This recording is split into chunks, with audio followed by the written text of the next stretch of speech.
Idol, kain tayo ng passion fruit.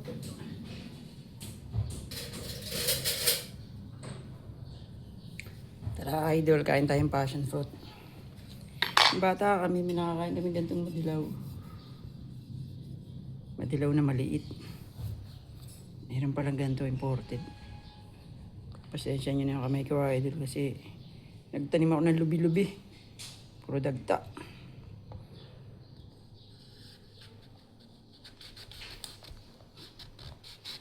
Sa Bicol, ano ba tawag dito? Kurumbot ba to? Wow. Wala lang siyang kadiri pero masarap siya.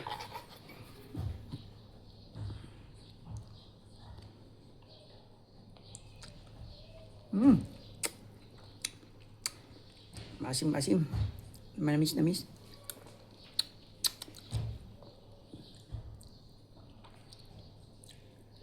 Sarap din.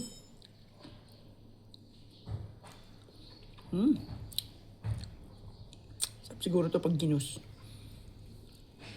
Yan lang idol.